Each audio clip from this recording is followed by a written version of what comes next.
Hello and welcome to Horror Girls Nightmare Emporium in collaboration with Naked Snake Press, NSP. Be sure to note this is a piece of original fiction.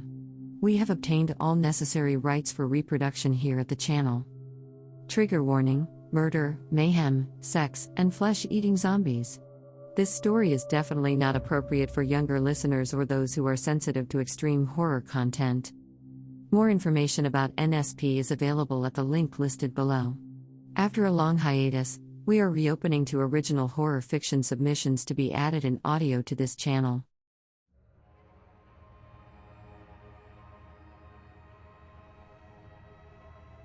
Well? Alex closes the bedroom door and leans back against it. He raises his eyebrows in that annoying little way he has.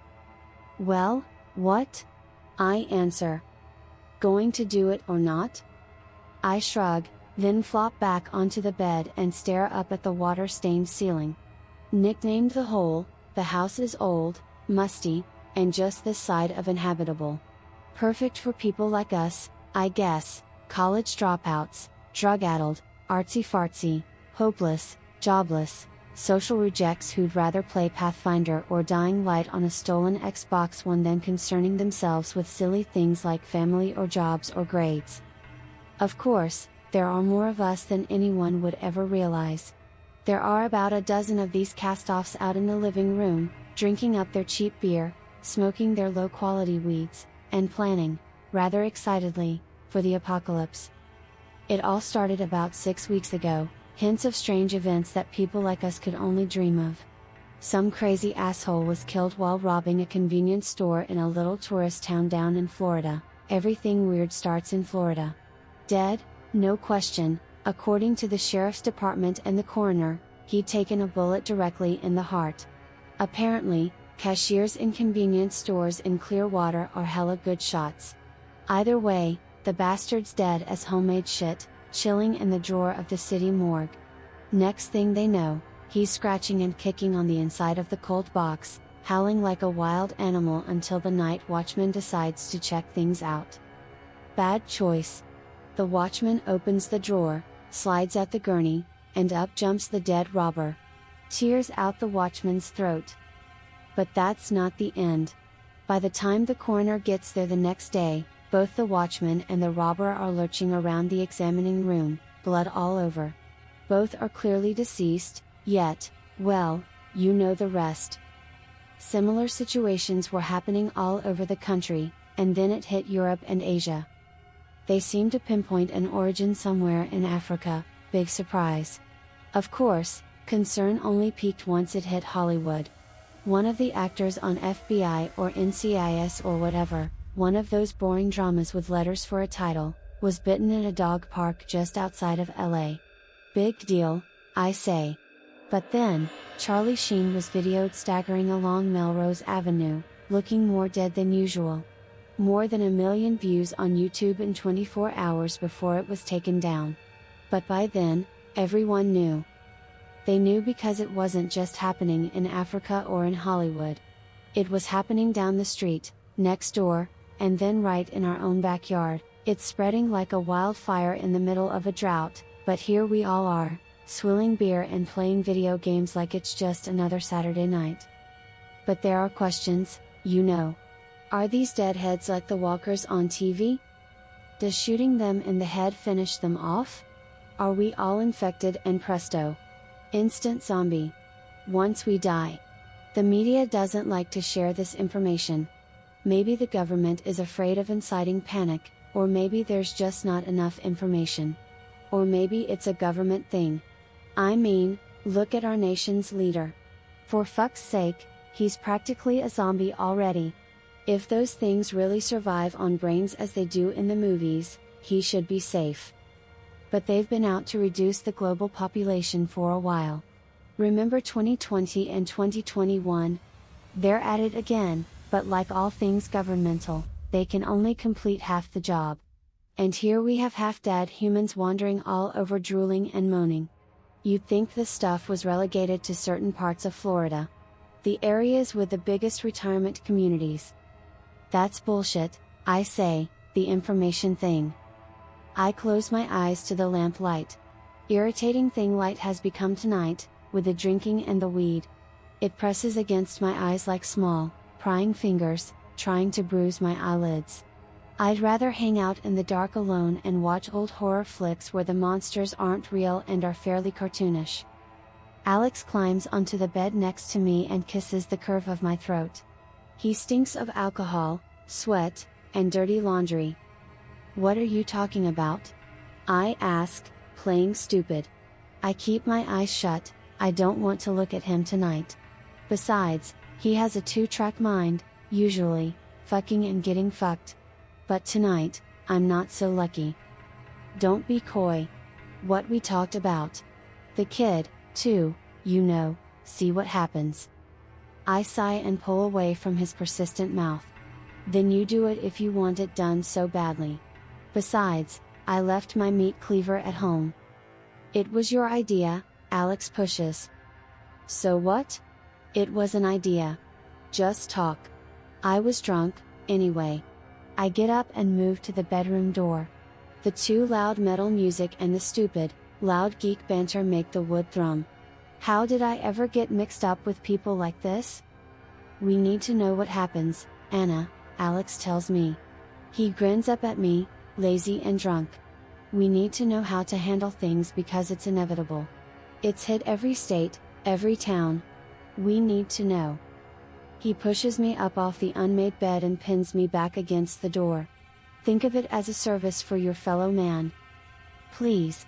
I press my palm against his hard chest. I think I've serviced my fellow man enough.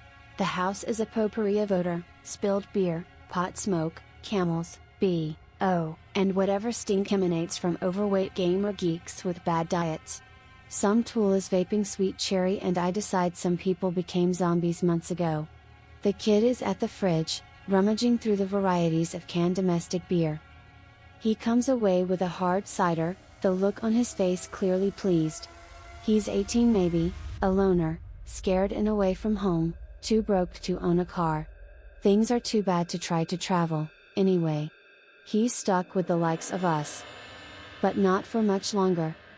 He goes by Amp, his hacker name. I don't believe any of us learned his real name. He wears a Batman t-shirt most of the time and cords that fit too tight and too low. He has an ass like a 12-year-old girl and a face that's too pretty to be attractive to grown women. Still, he doesn't deserve what he's about to get. But I don't deserve to be the one who has to do it, my big mouth getting me in deep shit yet again. I glance over my shoulder at Alex, who's leaning in the door of the bedroom, as big as Lurch, arms folded, mouth curled into that amused smirk again. I sashay over to Amp and grab his face in my hands and turn him to me. I have some weed in the bedroom. At 23, I feel vaguely perverted inviting the likes of Amp to my bedroom. He smiles, too dumbfounded by his good fortune to say anything, and I take his hand. Things I learn. First, Amp has a bigger dick than Alex, which is surprising since he's such a small dude. Second, maybe I don't have much of a conscience. Maybe the need to know outweighs the knowledge that I'm about to do something so inherently shitty that I may not be able to live with myself later. "Where's the weed?" Amp asks, sitting timidly down on the edge of the unmade bed. "We'll get to that. I don't think Alex even has any more weed in here." I take the cider from Amp and take a drink, then kiss him with the sweet sourness still favoring my tongue. His response is inexperienced and unsure, and for a moment, I have second thoughts. There must be a better way than this to understand what's happening out there. I pull back. Heck, if I keep kissing him, I might actually start liking him. Maybe I should kill Alex instead. LOL and all that shit. "Talk to me," I tell Amp, the cheer feeling false in my mouth. The sheet feels stiff like sandpaper under my hand and I'm mildly grossed out for some reason. "What the hell do I say?" he says, smiling slightly. "Pretty, perfect teeth. I'll bet he comes from money and like an idiot decided to leave it behind. Why would anyone do that? I'm not even sure why I'm here. I barely know any of you." I shrug.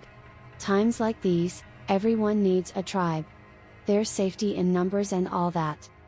You mean that zombie stuff? I don't see it happening here. Hopefully, it won't. But you can never be too sure. I kiss him again. Or too careful. I'm putting things off. Getting to know him is risky because even my cynical, grinchy heart isn't stone, after all. Out in the living room, someone turns up the music and AWOL Nation blares through the thin, uninsulated walls. I push Amp back onto the bed. You're so tense. Let me help you relax. I tug the front of his shirt from his pants and slide my hands up and over his smooth chest. He makes no move to stop me. I smell innocence on him like chalk dust and baby powder. His face is so babyish, his chin soft with faint whiskers, but he's about to burst through the front of his fly. I open his pants and he springs free. For some reason, that chest burster scene in Alien pops into my head and I almost giggle. He groans when I slip my fingers around him. This will be quick. I sit up and lean over him, taking him into my mouth until he scrapes the back of my throat. He comes immediately, panting like a little dog, his hands on the back of my head, not so shy suddenly. Still, he's not as insistent as Alex, who would choke me if he could, as long as his orgasm was good. When he starts to go soft, I pull away and wipe my mouth with the back of my hand. At least, I'm giving him a decent send-off. Sorry, he says. Sorry? Why? You know. Because it happened so fast. How do you get anything out of that? My hair sticks to my lips and I push it away, tasting the tang of hair product and oil and Amp. Doesn't matter. He zips up fast like he needs to cover himself. Then why do you bother? He chews his lip like he might cry or something. I shrug. Why the third degree? You liked it, didn't you? He nods and sighs like he's been let off the hook. Just relax. Maybe we'll give it another go. Amp smiles and closes his eyes. You know, Alex is a real pussy for wanting me to do this. They all are out there. Why doesn't one of them do it? No, it's always the girl that has to be the tough one. The strongest of the bunch. I don't wait for Amp to fall completely asleep. I'd rather just get things over and done with. I consider how it's going to go down, fingering the little switchblade that's lived in my pocket since I left home, a present from my older brother who thought the world was cruel to chicks. I guess that cruel world and this blade justified his behavior. Keep the brain intact. Things don't always go as planned. I touch the handle of the switchblade again, warm from my body heat, then think to leave it alone, knowing the mess it will leave. Blood everywhere that I'll likely be obliged to clean up after all is said and done. I'm just not excited by the prospect of opening up this kid's neck. But I've never been the squeamish type. I run the blade against his throat and a little grin touches his lips. Tickles, he whispers. Sorry.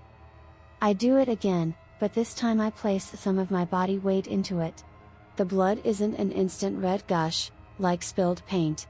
In fact, it's something quite remarkable to witness, how the red line, as thin as a hair, appears on Amp's fish belly white skin. After a breath, it widens from a hair to a crimson Sharpie mark.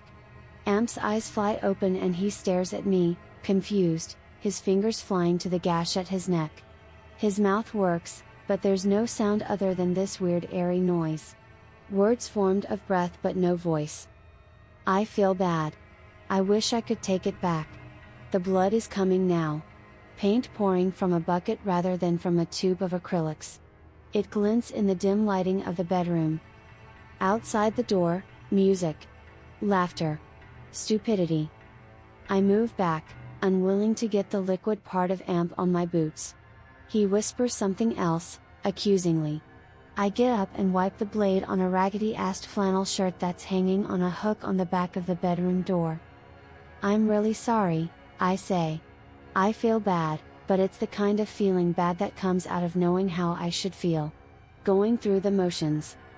Amp tries to stand up, but moving only makes the slit in his skin widen. He's almost entirely red from chin to toe now. I never imagined a human had that much blood inside. Sure, horror movies show a lot, shooting and spraying into the air, pouring like mini rivers. Pools spread beneath dead bodies like kitty waters. "You finished yet, bitch?" Alex raps on the door. There are tears on Amp's cheeks and his pink lips form another airy phrase that never comes out. I wait for him to die. It's awkward. Alex knocks harder and I ignore him for a few moments longer. He gripes about the mess. Amp's body is still warm, but he's obviously dead. His already pale skin is becoming the color of dingy gym socks. I hope these fools realize I've finished my part of this shit. They can clean up the mess. People file in and out of the room and I vaguely wonder if one of these drunken fucks will rat me out to the cops. I'm not going to jail for this. The smell of death is getting to me. The blood odor is so heavy on the already stinking haze of smoke, B.O., and rancid alcohol breath. Are all these people mouth breathers? I push my way out of the cramped bedroom and stumble outside. Alex says something and I flip him off, knowing he either didn't see or just didn't care. I'm shaking now, the calm I managed to carry is melting away as what I just did sinks in. I plop to the ground in front of my rusty Cherokee and press my cheek to the cool steel of the door. I could just leave. Just fade into the night, lose the cell phone, and drop all contact. This was stupid. The serious news is as reputable as The Onion. Maybe talk of the dead coming back started on one of those dumb conspiracy sites and somehow managed to become a believable story. Zombies? Life's not a fucking comic book. I want a drink now. I want a pill to make my mind stop. The music plays on, half muddled by the stupid chatter of stupid people. The moon passes behind a thick rain cloud and the night grows darker, the lights of the house an unwelcoming beacon. Somehow I've managed not to get any of the kids' blood on myself. Amazing, considering how much blood there was. The weekly apocalypse. That's what Dad called it. Every week some stupid Christian group or another deemed the end is nigh. Crazy-ass cults. If they want to drink the Kool-Aid that bad, let them. I'll supply the cups. I hold my head in my hands, my hair in a curtain over my face, obscuring the world around me. I wait for someone to come out. I did my job. Surely, I get a pat on the fucking back, don't I? Or at least one of the cheap-ass beers from the fridge. Nobody comes and after a while, I pull myself to my feet. The world spins for a moment in my eyes and I press both palms on the hood of the Jeep, appreciating the cool against my hot skin. Acrid vomit rises in the back of my throat and I choke it back, grimacing at the nasty taste. Shit. I cry out to the empty night air and then head back to the house to see if Amp has risen from the dead or if I just killed some kid in cold blood because an asshole told me to. I climb the easy rise back toward the old house, the music spilling from the open windows. I'm still wiping blood from my hands, smearing it on the sides of my pants, dark paint against old denim.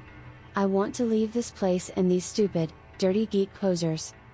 I'm stomping up the rickety-ass back porch stairs when I hear a scream. Well, it's not really just a scream, it's a fucking shriek. Just then, I'm blindsided head-on as Harold Painter bolts out the door. I tumble backward off the stairs, thumping my head on the bald hard clay lawn, shocked and cursing. I'm not sure Harold's flip-flops touch any of the steps. Maybe he doesn't want pesky things like stairs to slow him down. He's gone into the shadows in a mess of greasy hairs and Oh. I sit up, having second thoughts about actually going inside. Maybe the news is right. Maybe it's happening. Now there's more commotion coming from inside, like the house is alive itself. The music continues on, Red Hot Chili Peppers, scar tissue, and that's a pros. More people pour from the back door and I roll out of the way to keep from being trampled. Why does it seem like a lot more people are coming out than when in early this evening? Shit, how does Alex scare up this many people for a party, anyway? He's shit and I don't even like him and I'm his sorta girlfriend, fuck buddy, Halo partner, live-in bootlegger. Sitting in the dew-dampened grass, I watch the idiots run from the house, some of them screaming, a couple cackling with some kind of lunatic laughter. Just as I get to my feet, I realize what's happening. These shitbags are running from something. They're terrified. It happened. The news. The rumors, the bullshit that's on the internet, the shit that Snopes.com claim isn't real, but PSB NewsHour and BBC say is. Another howl, of pain this time, so loud that it seems like it tears through the loud music, and I jump, my heart straining against the inside of my chest. I move toward the house, unsure that I actually want to go back inside. The flow of idiots pouring from the back door has stopped. The music goes on, but the commotion has died down. My mouth feels like the cat used it as a little box, sour, dry, the residue of booze, pot, and dick. My hands shake and I want to tell myself that these assholes are putting one over on me. Why? They'd already tricked me into killing someone. Haven't I been punched enough? I cross the back porch and go inside. Immediately, I am struck by a stench, a new stench. The place already stinks, but this is a new stink. My throat wants to close up and I breathe through my mouth. It doesn't help. This stink, like a lot of blood and more than a little shit, fills me up. The screams are fading outside, but there are new screams coming from the hallway. The crowd is as thin as I've ever seen it here on a Saturday night. Beer cans, bottles, and food wrappers were scattered on the floor. The television plays on, CNN, and a blonde airhead prattles on, serious one breath, smiling like the witless talking head she really is the next. Maybe this will be a peaceful apocalypse. The music drowns out whatever she's saying. In the upper corner of the screen is a photo of some celebrity with a pair of dates beneath her headshot. Oh, well, she had a good ride. I grab the remote from the sofa and take aim at the Bluetooth speakers. The sound is cut before Anthony Kiedis can utter another word. The haze of smoke thickens as I move toward the hallway that leads to the bedrooms, mostly pot which smells pretty good, and the acrid stink of cheap cigarettes. I hear something new, now. A wet sound that makes the skin on the back of my arms crawl. It's the very same sound I heard when Animal Planet showed a wolf devour its prey, not a sound I want to hear in a rundown farmhouse on the outskirts of a 2-bit little burg where white trash poses geeks and nerds and the real geeks and nerds got out for real jobs long ago. I move on toward that sound. I don't know why. I consider whipping out my phone and shooting a video of whatever it is that I'm about to see. But what am I going to see? A fucking zombie straight out of the movies? Will it be as bad? Will it be worse? Maybe I should find a weapon, but I don't bother. I just want to see it. Like Lot's wife, in that whack story from the Bible. She just had to look back, and when she did, she turned into a pillar of salt. I don't think I'm going to become a salt lick, but still. Will it be a similar shitty outcome? I smell the blood before I see it and it's enough to make me gag. And I move around the corner and see it then. Oh, fuck. I see it and it's awful. Amp is back and maybe he's like from the Bible, too. Lazarus came back, but he didn't come back ugly. Did he? He's bent over Alex and he's eating him. He's eating his face. I'm seeing too much, but I keep looking. I move back, really gauging now. I put my palm to my mouth and back out of the room. Trembling, I move back down the hallway, but my foot hits something and I stumble, crashing to my ass on the floor. It's the remains of the cat we forgot to name but remembered to feed. It's a gory little mess of mangled fur that makes my stomach ache when I realize what it was.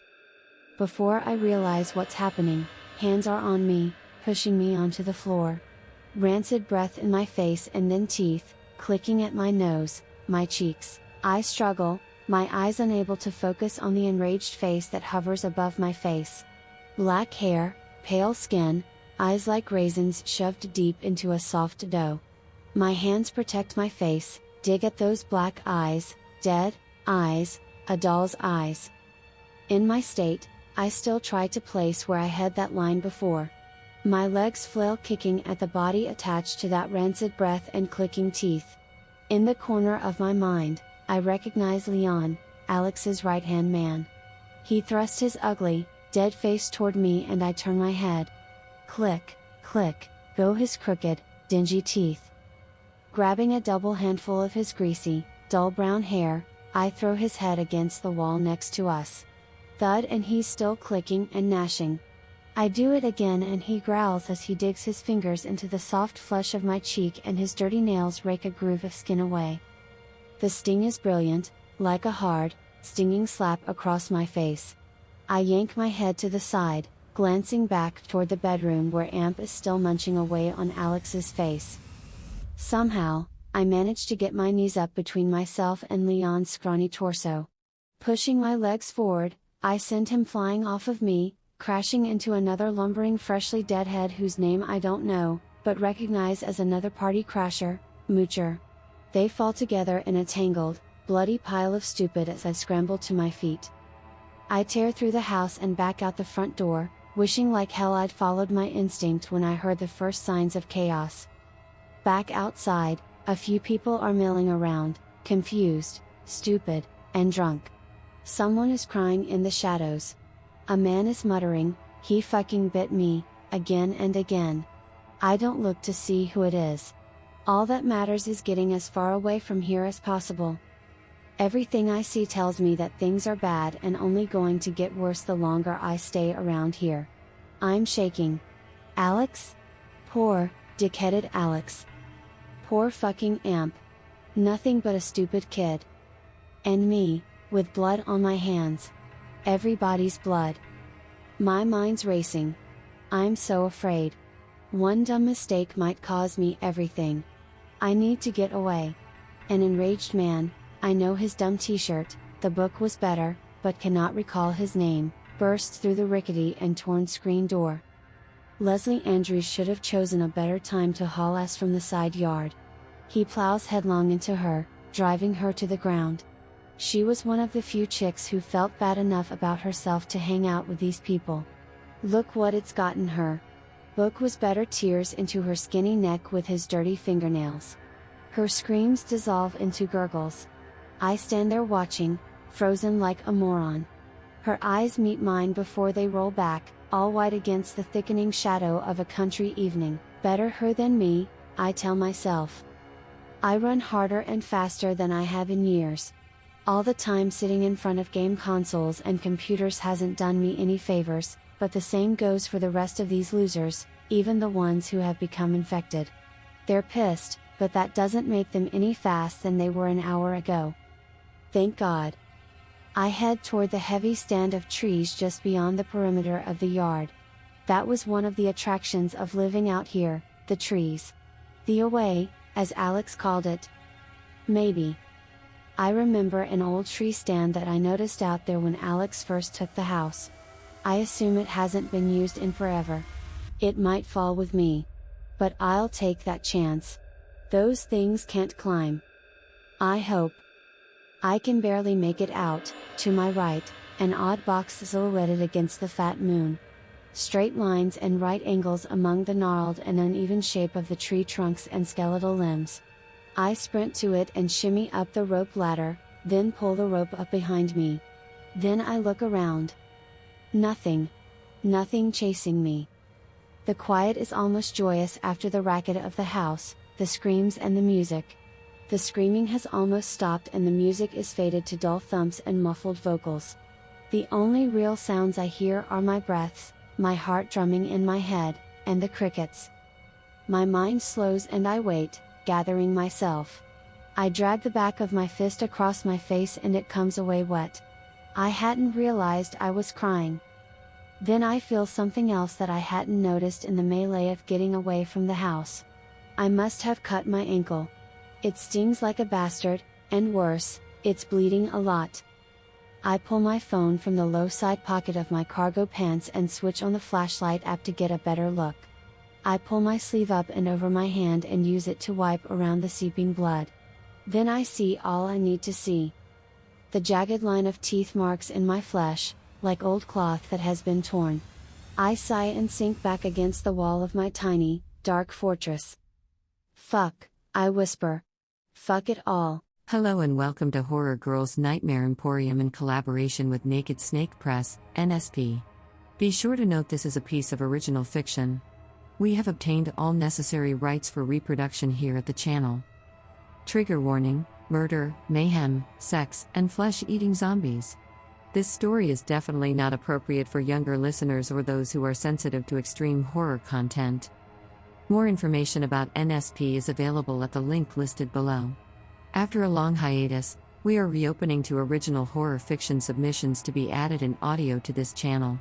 Rates for original short fiction is $10 per story for one-time audio rights. Reprints are welcome. Not leaving us so soon, are you?